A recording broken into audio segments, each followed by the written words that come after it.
Za mnou sa nachádza dielo Žena s bielým kohútom od Ester Šimerovej-Martinčekovej. Ester Šimerová-Martinčeková bola veľmi vzdelaná autorka.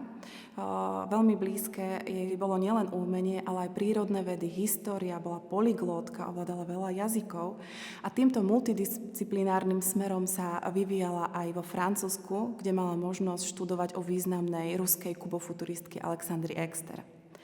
Aj vďaka tomuto môžeme toto dielo čítať akoby zložitejšie, ľudsky zainteresovanejšie ako v nejakej jednoduchej rovine.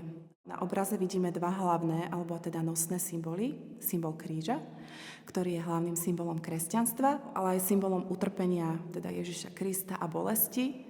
A symbol kohúta, ktorý symbolizuje jednak u Portugalcov, ale aj u Francúzov národnú identitu a hrdosť. V našom prostredí poslom Nového rána v slovanskej kultúre, alebo teda v ľudovej kultúre, vďaka jeho akoby vlastnostiam symbolizuje opäť hrdosť, slobodu, ale aj takú odvahu. V jej tvorbe pri tomto symbole nezostala iba raz, nebolo to len v tom roku 1941, ale aj v roku 1938 urobila ženu s červeným kohútom, s bielým kohútom máme za mnou, ale ženu aj s čiernym kohútom. Aj v roku 1945 urobila ale už samotného kohúta. To bolo o návrate z Prahy, keď prišla do Bratislavy po smrti jej prvého manžela Františka Šimera. Bola to tragická smrť a tragická udalosť a ona sa s tým vysporiadala tak, že sa opäť vrátila k motívom, ktoré rozpracovala pred vojnou. Vďaka tomu, ako by chcela nadviazať na ten pôvodný zámer, ktorý rozvinula. Išla cez